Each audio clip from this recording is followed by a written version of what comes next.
In 1943, Jack Nickerson was a second lieutenant, a platoon leader in the 1st Armored Division in Tunisia, North Africa. Today, he is an assistant vice president of a bank in Oakland, California. I had no preconceived picture of the enemy, no hate. Other than that, they were keeping us from doing what we wanted to do. I thought then that had 2 or 3 top Germans been eliminated, the war would have stopped. I realized later that this wouldn't have changed anything. Arnold Steiner was a private in the 10th Panzer Division of Rommel's Panzer Army, Africa, in 1943. He lives today in Parsippany, New Jersey, where he works as a machinist. Our captain told us you don't have to worry much about the Americans, because they are all gangsters, mostly ex-prisoners from Sing Sing. They all have crew cuts. We did not believe this, of course, but we did find out that most Americans had crew cuts. During the bloody days of the North African campaign, the lives of Lieutenant Nickerson and Private Steiner came together for a brief moment. Now, 1 American, 1 German, relive that moment in history.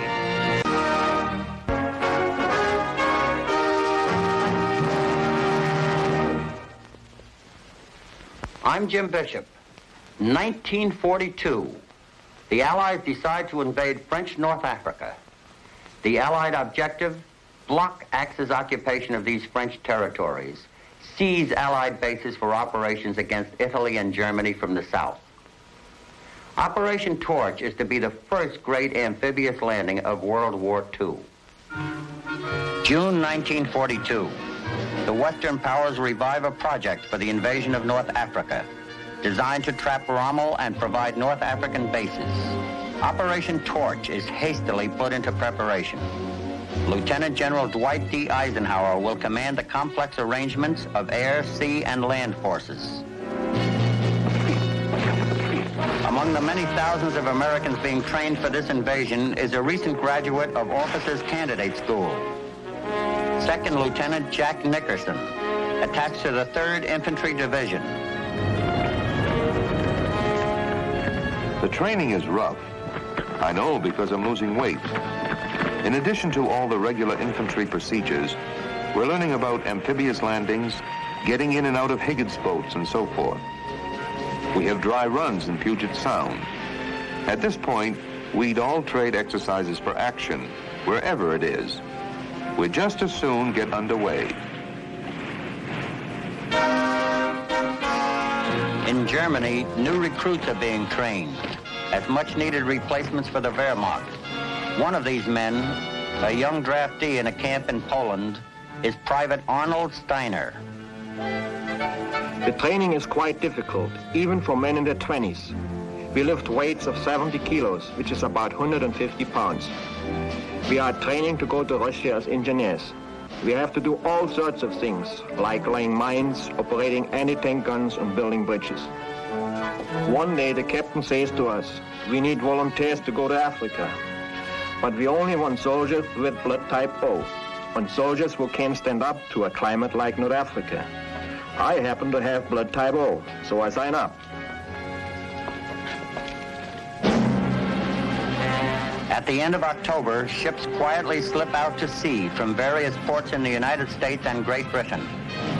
At the rendezvous are 350 warships and 500 transports. Their destination, the North African coast. The landings are set for November 8th to coincide with the 8th Army's offensive from El Alamein. The landings will be at Casablanca, Oran, and Algiers in French North Africa. The first day out, we're told that we're going to invade North Africa. Our ship becomes a floating schoolhouse with classes in Arabic customs and the French political situation. Our primary task is to keep up the morale of the men and see that they remain in good physical condition. This is tough since the ships are crowded. We assign the men a minimum of duty and give them all the fresh air and freedom we can.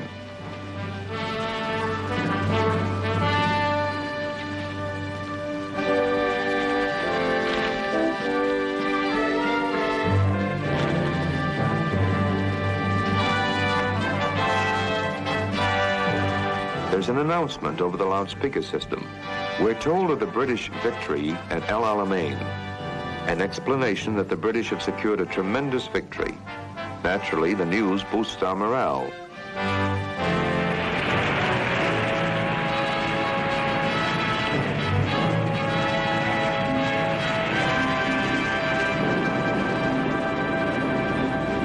D-Day, November 8, 1942. The Great Fleet has reached its objective. The Allies do not know what to expect from the French. It is a question that only the landings can answer.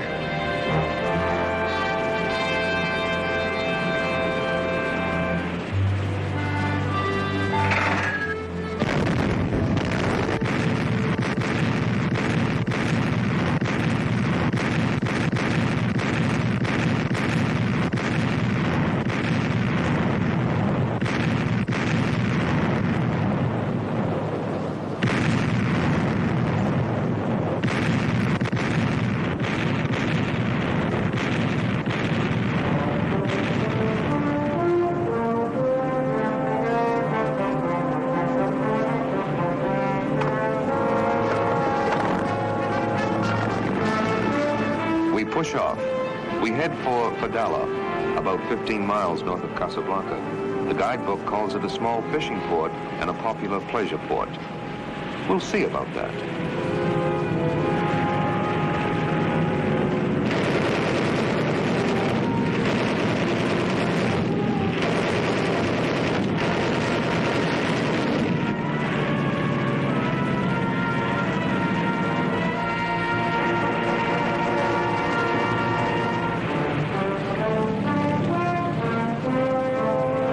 Landings have gone well. The resistance hasn't been much, but we have been strafed by a few antique French planes, given, I might add, to the French by the Americans. At first, walking feels odd. The land seems to roll like the ship's deck. After 22 days of shipboard living, we've become rather soft.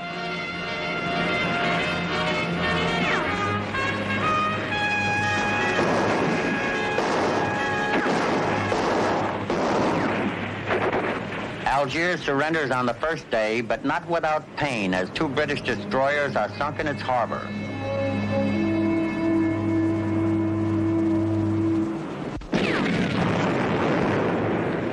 At Oran, the resistance is stiffer. The American 1st Armored Division is decimated by French Marines, and 2 destroyers are lost.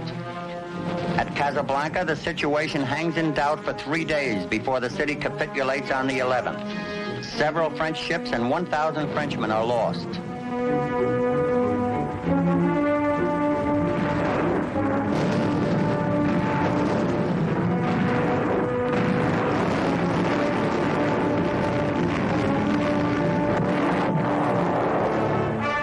By means of delicate negotiations, Admiral Jean d'Erlon, an important and influential French official, agrees to an armistice on November 13th.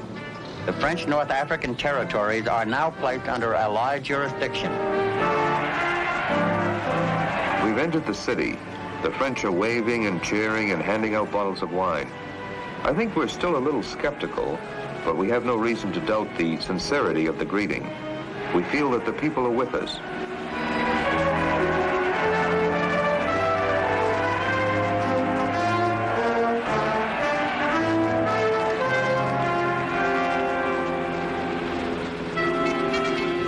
In retaliation, German troops suddenly invade Vichy, France.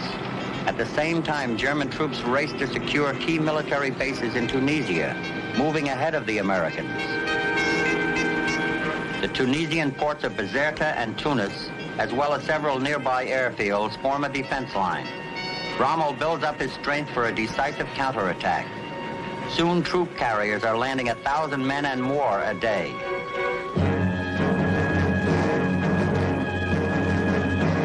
As soon as we land, British and American planes bomb the area. We take cover wherever we can, in the ditches, in doorways. It is our introduction to Africa, and the war we have volunteered to fight.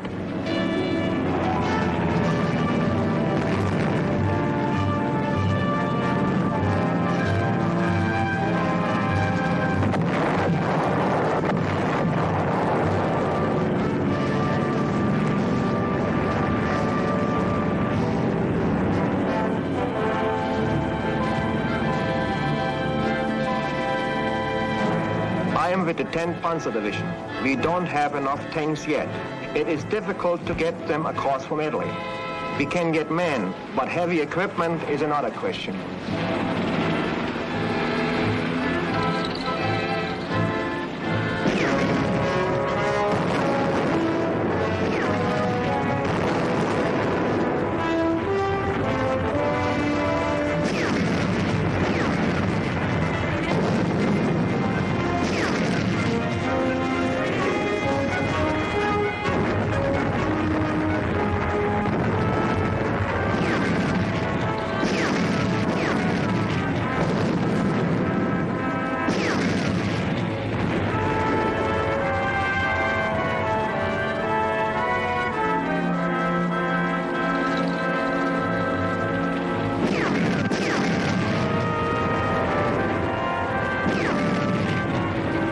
For North Africa has now entered a new phase.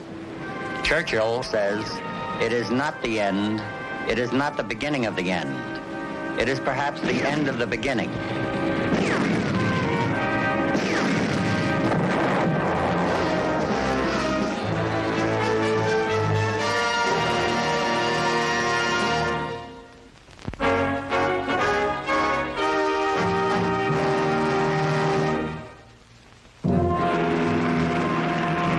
The German reaction to the Anglo-American invasion is instantaneous.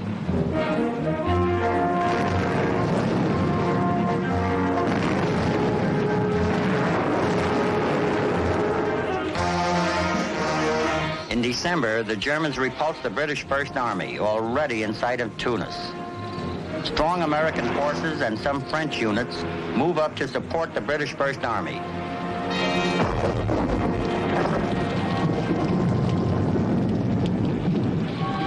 Further Allied advances are hindered by the winter rains and mud.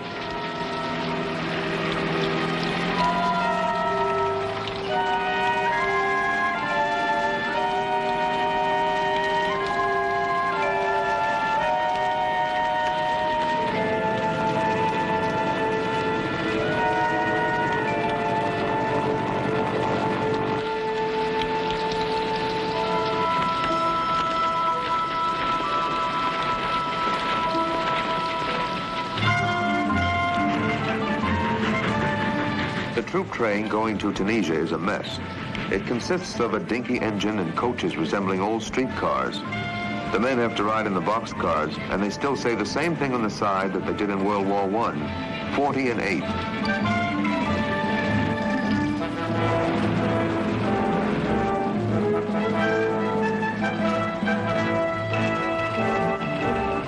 I'm transferred to the 1st Armored Division as a replacement.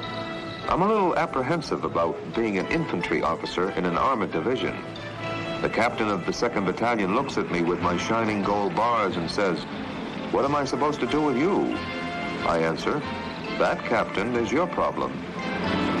As time is on the side of the Allies in the Battle of Supplies, Rommel attacks on February 14th.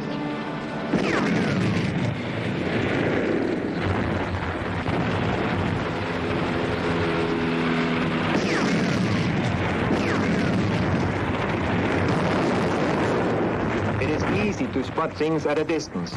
A man, a camel, a truck, a tank. We have our 75mm anti-tank gun set up in such a way that any moving object on the road beneath us can be hit.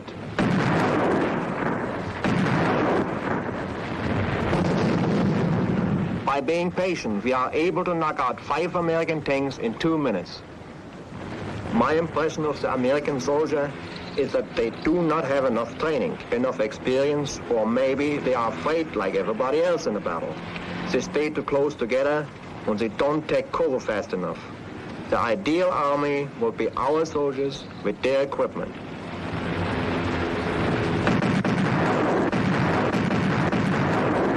The Allies, caught by surprise, fight a series of delaying actions.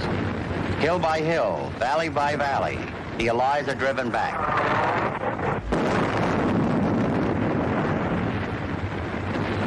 The division has been shipped out to new locations near Kasserine Pass this time. Our objective is to stop the German drive. There are tank battles going on all through the valley. the fighting is brutal. To my knowledge, this is the first time that the Germans have used their new Mark 6 Tiger tanks. We're still using Grants and Shermans. Needless to say, it's a very lopsided situation. The German Tiger completely outclasses us. The green Americans at Kasserine Pass are wiped out in point-blank fighting.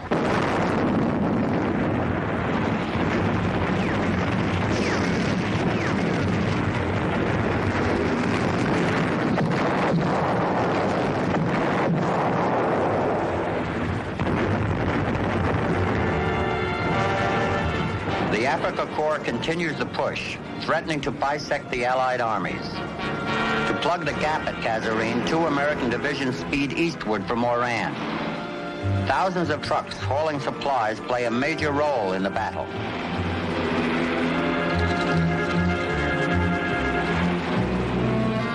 The weather clears. 104 American aircraft are seen over Kasserine alone.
By the end of February, Rommel retreats to his original position, the Battleline, a bristling system of fortifications built before the war by the French.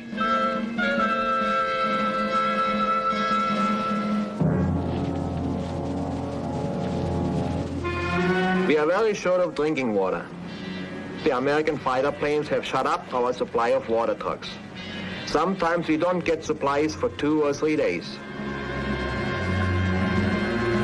While the torch forces move in from the northwest, the British 8th Army attacks the Battleline head-on and from the southern flank.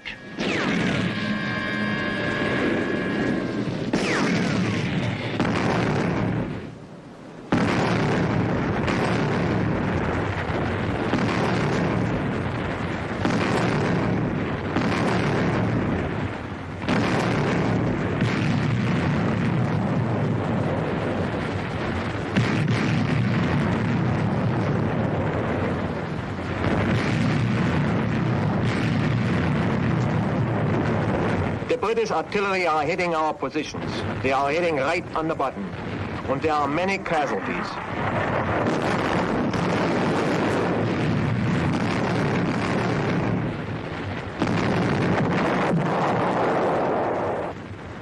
On the 26th of March, resistance along the Battleline is broken. The Germans retreat to the Cape Bon Peninsula.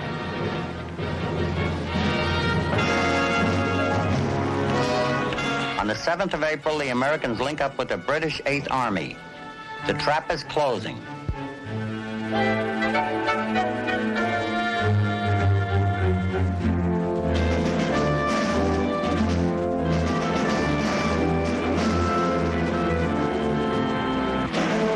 The last great series of assaults begin across the Tunisian hills. Naturally, we're often afraid, but I've every reason to believe that I'll survive this campaign. I don't plan on getting bumped off.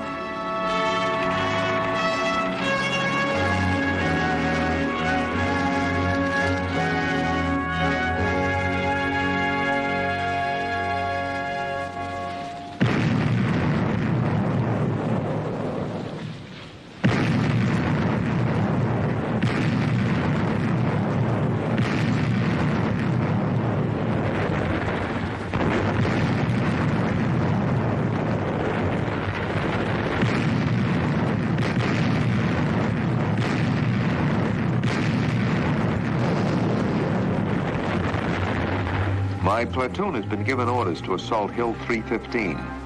The hill is supposed to be unoccupied. It's anything but. The Germans are well entrenched there. I see a lieutenant leading his men down a hill, and I call out, "I'm sure glad to see you and your platoon." He answers, "Platoon, hell, this is what's left of my company. We've assaulted this damn hill 3 times and lost it. This is our 4th trip." The Germans have spotted us from camouflaged positions.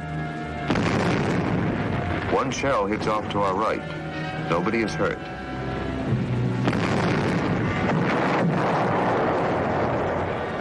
The second shell hit 6 of my men and myself.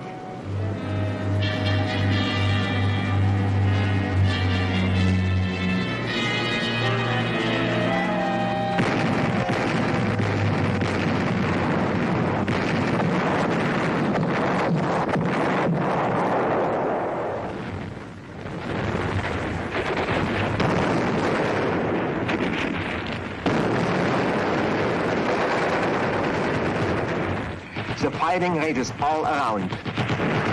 We have taken cover in a cave downhill from the enemy. We are surrounded. There is nothing to do but give up. We started with 75 men and now we have only 5 left.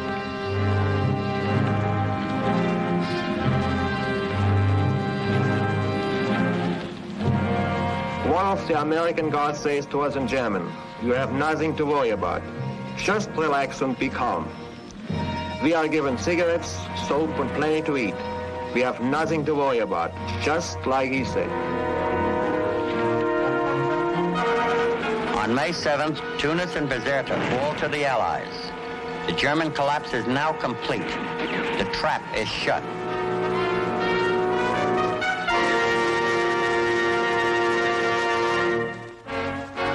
In a moment, the conclusion of our story.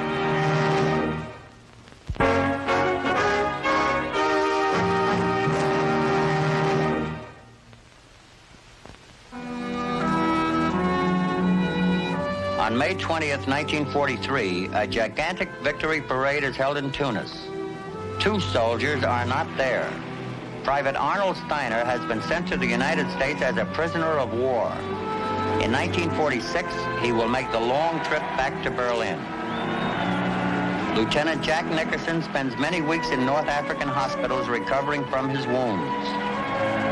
Subsequently, he is sent to a rehabilitation center in England, where he remains until the war's end. Thus concludes Operation Torch. The green, raw Americans are now veterans and bloody.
In a psychological sense, the whole siege of Tobruk started on a wrong note for us. We'd withdrawn, retreated really, and the Germans, flushed with victory, must have felt it was all over by the shouting. Geoffrey Burnside fought with the 7th Australian Division in Africa and held out for nearly a year during the siege of Tobruk. Today, an advertising account executive, he lives in Sydney, Australia. In 1941, Karl Bolst was with the Afrika Korps fighting in the desert expanses of North Africa. A native of Hamelin, Germany, the home of the legendary Pied Piper, he resides today in Southern California and works as a masseur. What I can never forget about Africa is that the desert turned out to be a bigger enemy than the Allies. The heat and the thirst we suffered drove some of my comrades out of their minds. Jeffrey Fernside and Karl Bolst came from far ends of the globe to face each other along the scorched perimeter of Tobruk. Two fighting men, one Australian, one German, relive that moment in history.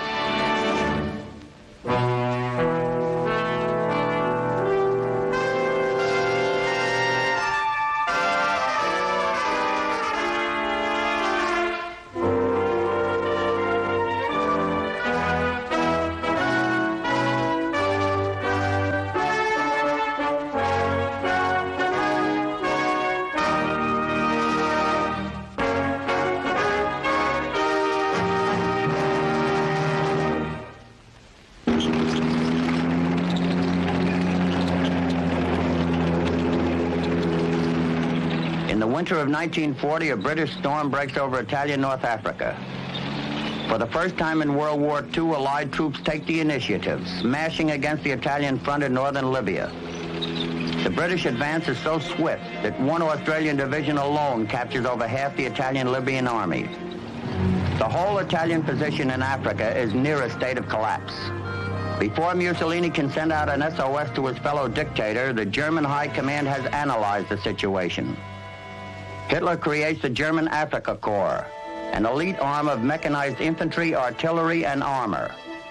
To lead this special unit, Hitler appoints a brilliant panzer commander, Erwin Rommel.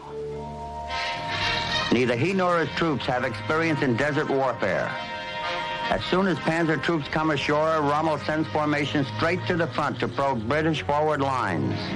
The Afrika Korps must learn as they go. In one of the artillery batteries is a veteran of earlier German victories in Europe, Private Karl Bolst. There are many Italian troops here who have been fighting over a year now. We have been told they are poorly led, that it is up to us to get them out of the trouble they are in. We are confident we will be able to show them how to be victorious.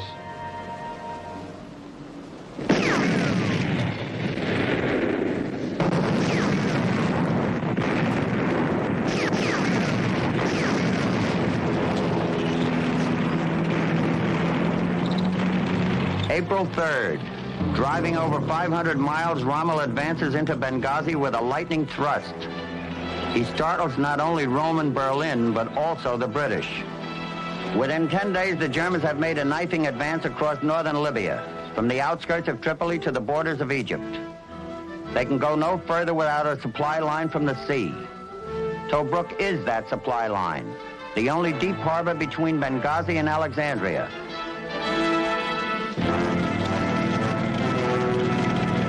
With the Allied troops falling back on Tobruk is an Australian infantry sergeant, Jeffrey Fernside. It's been 6 days of touch and go, constantly strafed by aircraft, keeping one jump ahead of the German tanks ranging our flanks, in an effort to cut off our retreat back to the fixed defenses at Tobruk. We had one humorous incident before reaching Tobruk. In a dust storm, the lead truck went off on a tangent and commenced to circle around in the desert. When the mistake became apparent, one of our diggers yelled, "A fine howdy you bloody will do. Playing Ring of Rosies in the desert with Jerry on our tail." As we go through the perimeter of defenses, I feel strangely troubled. The Germans, no doubt, will surround the fortress and attack till it falls. The enemy shoots a lot of propaganda at us. Lord Haw-Haw, the British traitor, directs his broadcast smack at the Australians. The rats of Tobruk, he calls us, and that quite soon we'll be exterminated. Well, we'll have something to say about that. There's a death-like silence out on the desert. The Garden of Allah, the Arabs call it.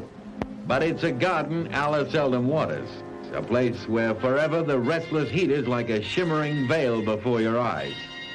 You watch the blood-red sunset and wonder, will I ever see the sunset upon another day?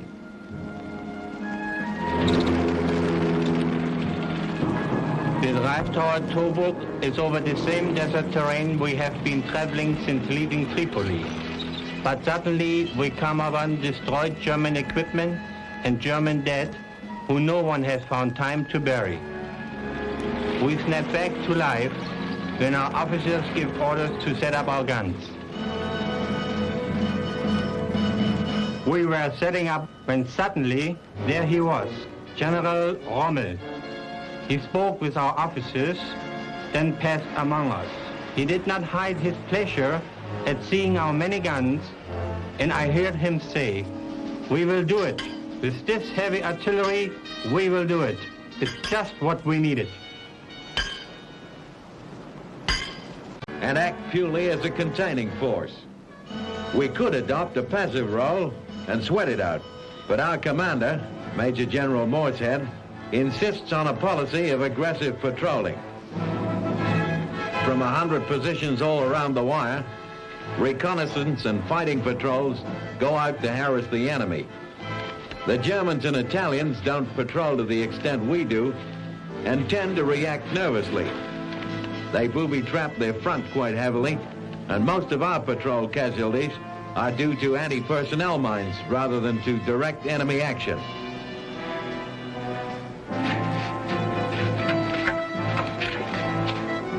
We take special precaution against the night patrols of the Australians.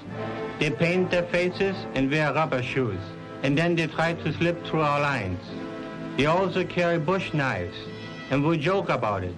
But most of the men still don't like to see the night come. Churchill removes Wavell from command and sends General Claude Auchinleck to succeed him. The Rats of Tobruk and the Western Desert Force combine to form the British 8th Army. Infantry and armored brigades of Scots, English, Australians, Poles, Indians, South Africans, and New Zealanders prepare for the biggest British offensive yet, Operation Crusader.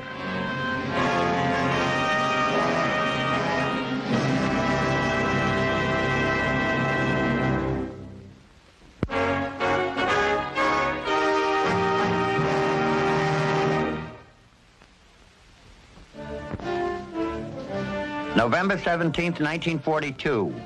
The British 8th Army, poised on the Libyan border, is about to launch Operation Crusader, their biggest offensive yet against Rommel's Africa Corps.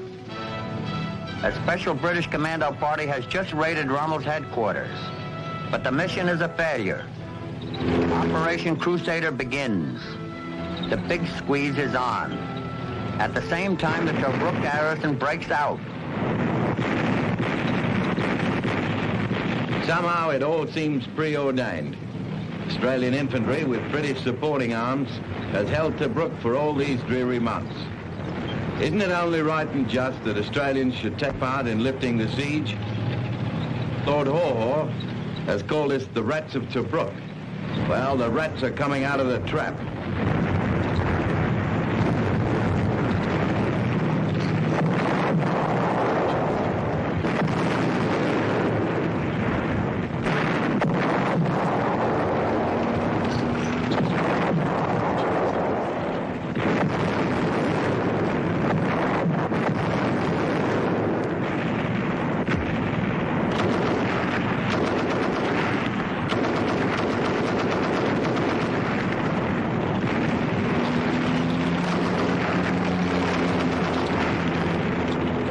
Now General Rommel rallies his forces and counter-thrusts. German tanks go on a wild rampage right through the British lines. They smash 8th Army headquarters and keep going. The Germans attempt to force the English back and take Tobruk. Rommel's daring nearly pays off, but he's stretched too thin. Auchinleck regroups his 8th Army. His orders, attack everything you see and keep on attacking.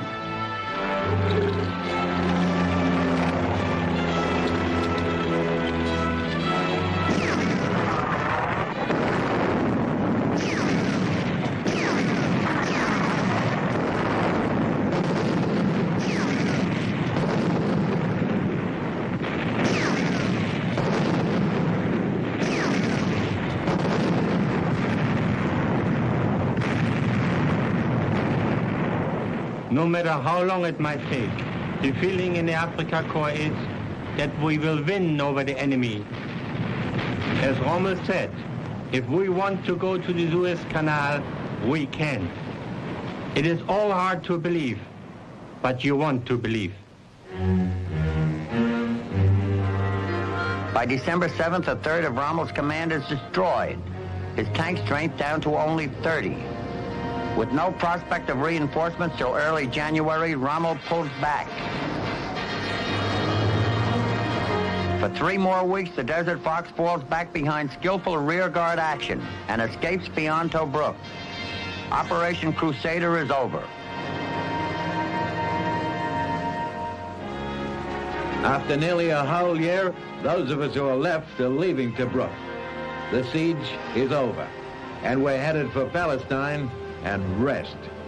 We look back to the desert fortress for the last time. You can see nothing to indicate men fought and died there.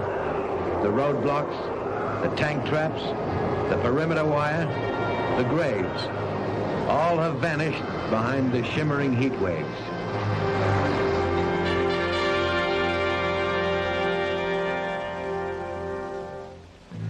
Today, for the first time, I heard some of my comrades begin to complain.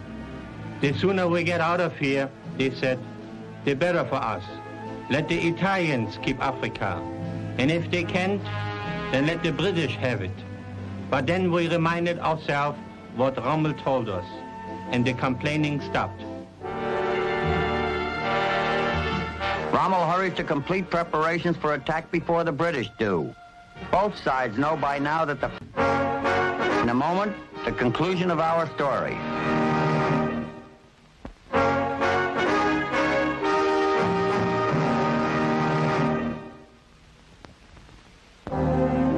Karl Bolst is evacuated from Libya to Greece, where he spends several months in convalescence.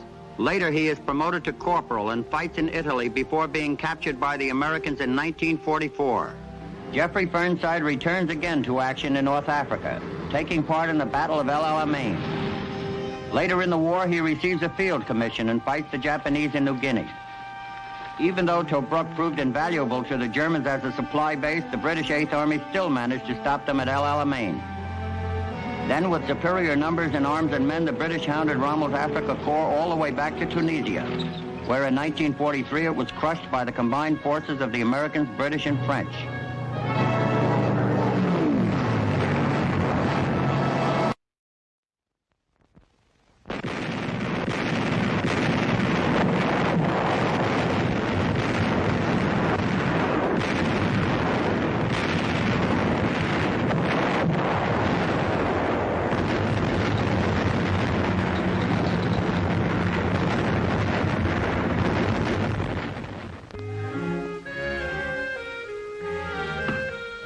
A soldier's first reaction in combat is a wish to be brave. Then there is a secondary reaction. What have I got myself in for? Followed by, how do I get myself out of this? Lee Burns was a sergeant in the British Eighth Army in 1942. Today he is an editor of a newspaper in Southern California. Helmut Strelo was a sergeant in Rommel's Panzer Army in 1942. Formerly of Berlin, today he is a hotel manager in Southern California. Man denkt nicht, wenn man kämpft. One doesn't think in combat. One reacts automatically. One becomes an animal, fighting instinctively to protect his life. Nobody wants to die on a godforsaken desert at 3 o'clock in the morning. On a desolate strip of North African desert, the lives of Lee Burns and Helmut Strelo came together for a brief moment. 2 fighting men, one German, one Englishman, relived that moment in history.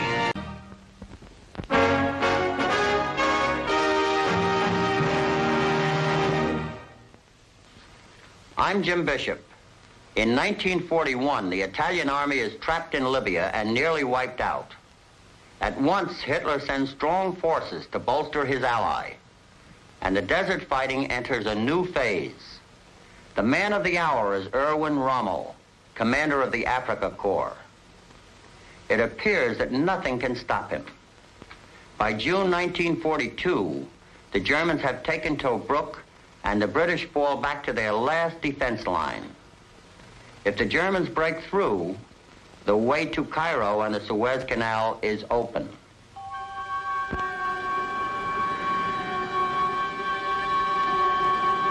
The western desert of North Africa comprises 2 million square miles of empty hell.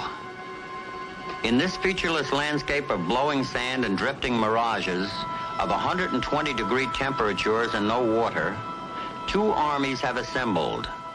Their job? To annihilate each other. The victorious Panzer Army, standing within the borders of Egypt, consists of 4 German and 8 Italian divisions, totaling 96,000 men. One member of this proud army, a veteran of 13 months in the desert and a platoon leader in the 21st Panzer Division, is Sergeant Helmut Strelo. Soon we will be in Cairo. We hear that the British are already evacuating. After so many months in the desert, it will be good to be in a city again.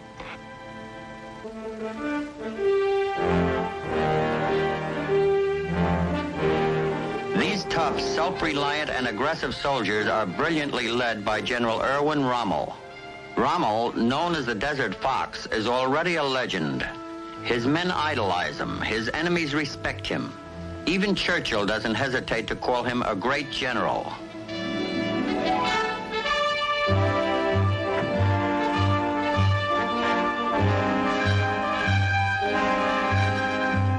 The British strength is growing out of all proportion to that of the Germans. Rommel estimates that their strength will be superior to his by mid-September. Rommel must attack before the odds are against him.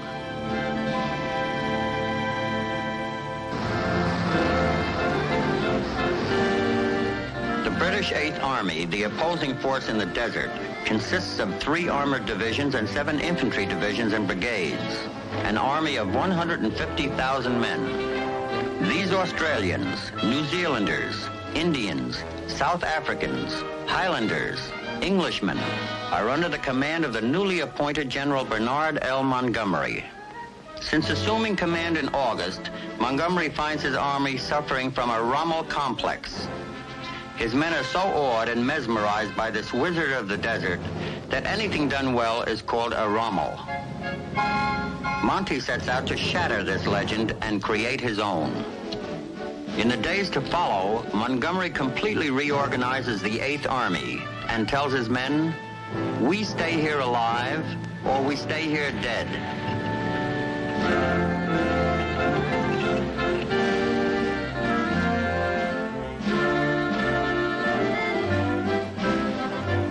One Tommy, a veteran of the Tobruk fighting the previous fall, and now a mortarman with the 7th Armored Division, is Sergeant Lee Burns. We wonder if this damn training and drilling will ever end. There are now plenty of materials and everything else to make the big move. We hope it comes soon. Waiting is hard to take.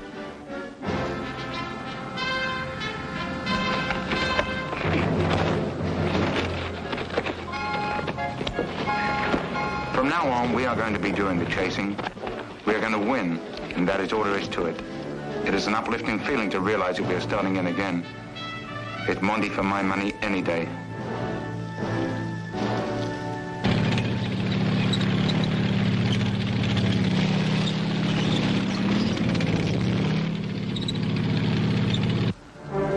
Throughout August, Allied convoys arrived from England and the United States. The ratio of ground strength is now 3-to-1 in favor of the British. The RAF already holds unchallenged command of the air. The British military leaders know Rommel must attack soon or forever lose any chance. Anticipating the attack, strong countermeasures are prepared.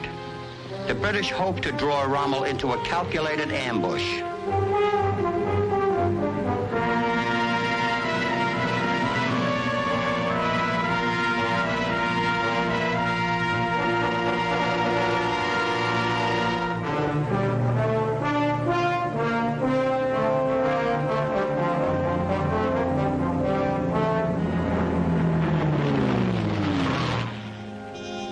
Rommel's main concern is his supply problem. Everything from tanks to bullets to fuel must make the dangerous Mediterranean voyage and then be trucked another 500 miles across the Libyan desert to the front.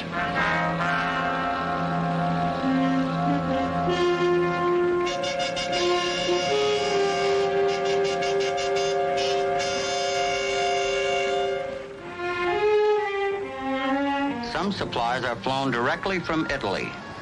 The Royal Navy and the RAF make certain that the quantities are never adequate.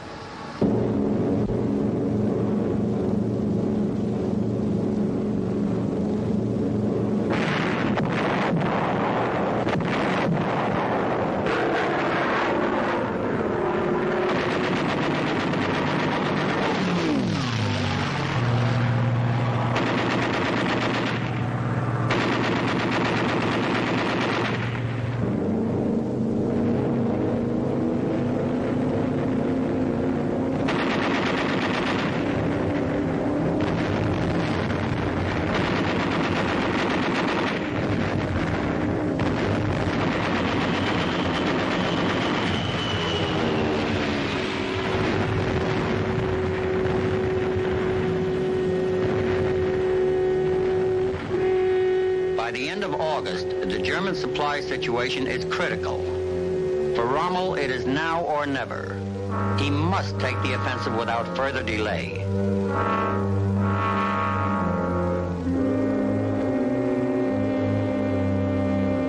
Although suffering with a chronic liver condition, Rommel plans the attack.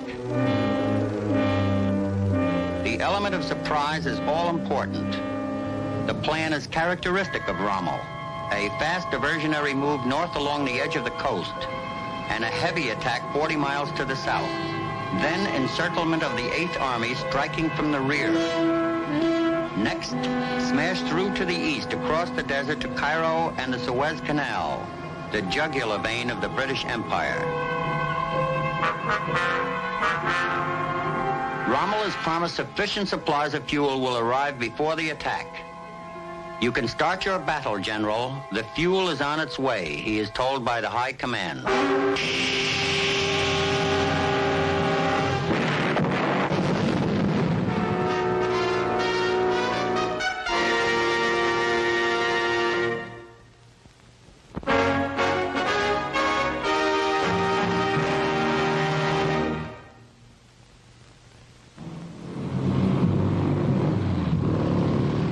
A little after midnight on August 30th, the attack begins.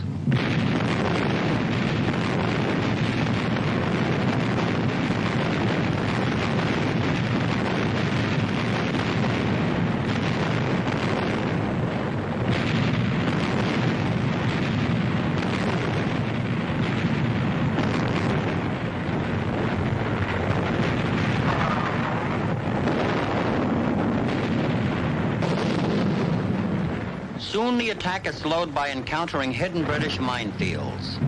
The surprise is lost. Rommel is now forced to attack the well-dug-in British positions.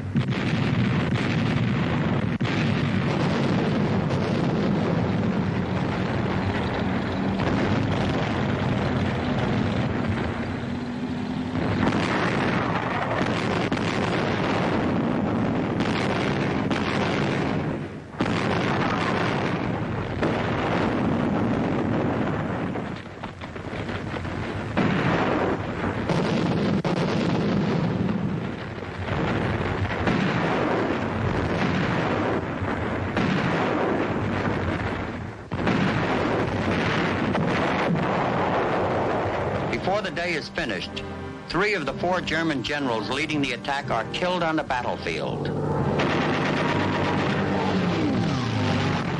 By the 3rd day, the RAF adds the finishing touches to the collapsing German offensive.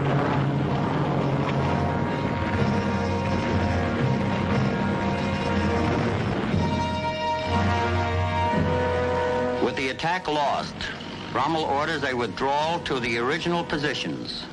Rommel has lost more than a battle. He has lost the initiative.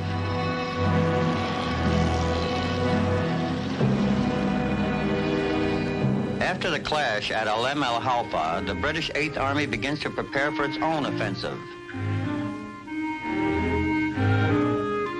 The attack is set for October 23rd to coincide with the planned Allied invasion of North Africa. Operation Torch, scheduled 2 weeks later.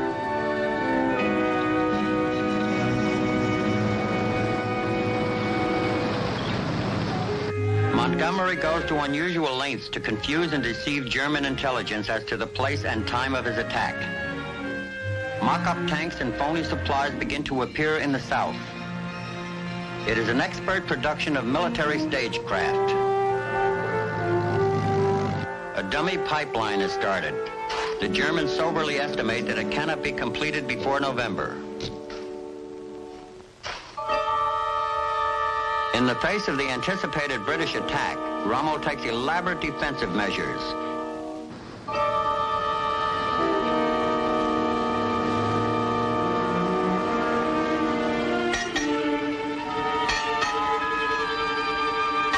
He constructs intricate barbed wire entanglements and a series of minefields called Devil's Gardens, acre after acre of carefully planted high explosives. Our minefields contain the greatest concentration of mines ever laid, nearly 500,000 of them. These gardens, as Rommel calls them, run along the entire front, in some places as much as 5 miles deep.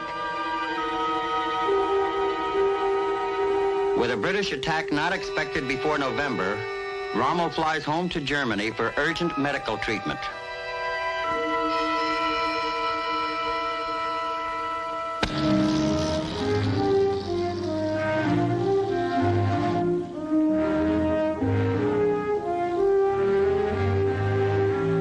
The 8th Army intends to destroy Rommel's forces in their defensive positions. The method is unorthodox. Infantry will move in first, followed by the tanks. By the end of October, the preparations are complete. Montgomery tells his troops, "When I assumed command of the 8th Army, I said that the mandate was to destroy Rommel and his army, and that it would be done as soon as we were ready. We are ready now." On October 23rd, 1942, 1,000 British guns opened fire.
Bombardment wipes out the front-line German communications network and plows up Rommel's minefields. The infantry manages to penetrate the main German defense line along a front 6 miles wide.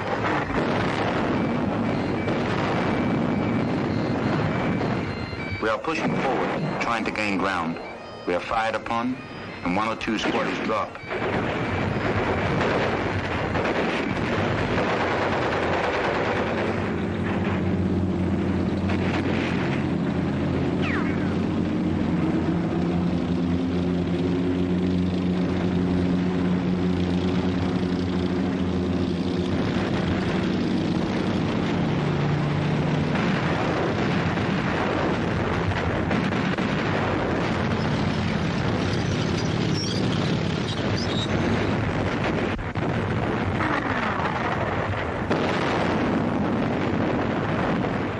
Of the first day's battle, Rommel's replacement, General Stumme, dies of a heart attack. Rommel, upon hearing of the unexpected violent British attack, leaves his sickbed and returns to Egypt.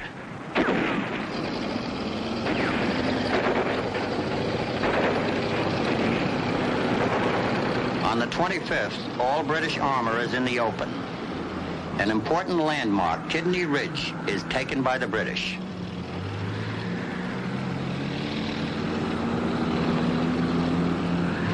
Rommel has come back. He has been in a hospital in Austria, but when he heard that the Afrika Korps was in trouble, he demanded a plane and flew here. Thank God for Rommel.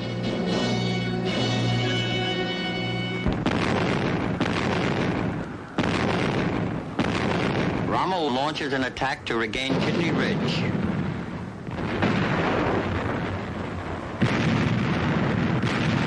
The counterattack fails. Rommel observes rivers of blood are poured out over miserable strips of land. To add to the problem, the German tanker Proserpina is sunk outside Tobruk. Rommel sends an urgent message to Hitler. The battle will be lost if something is not done immediately to improve the supply situation. In a now or never gesture, Rommel assembles all his motorized units. He resolves to make one more stand, switches his German troops north to the edge of the Mediterranean, leaving the Italians to man the positions along the southern front. The battle is 1 week old. The front is strangely quiet.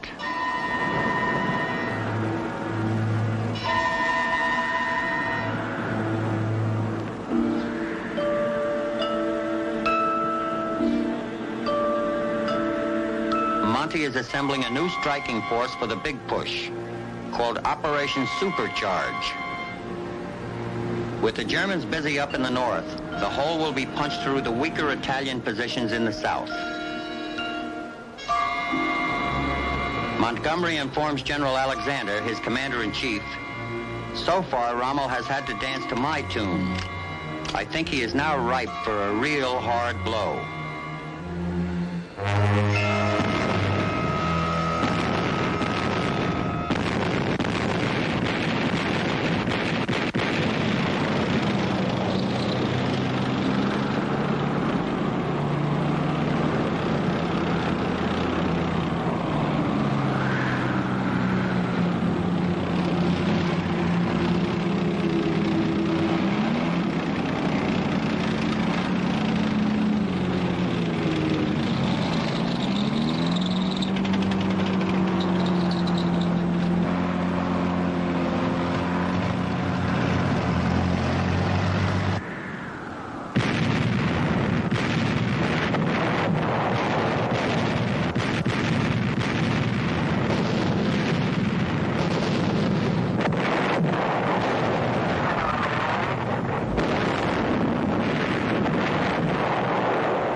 We are ordered to charge.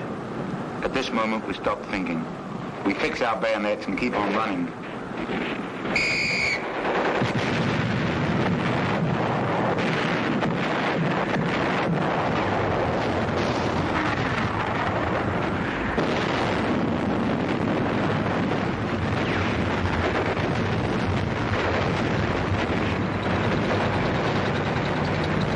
Largest armored engagement of the African campaigns.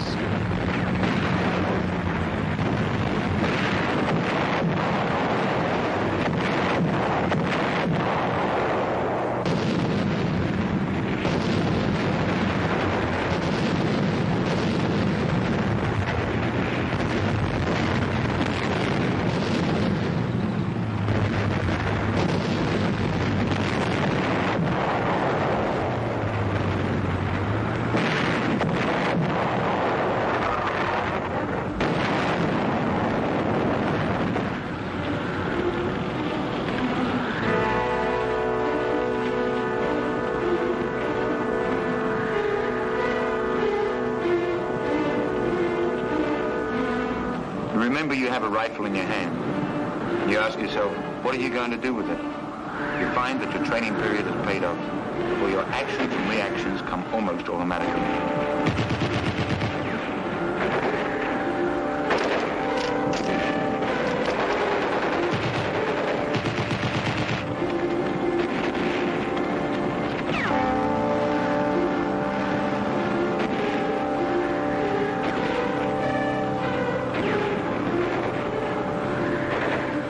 Rommel now has only 35 tanks left.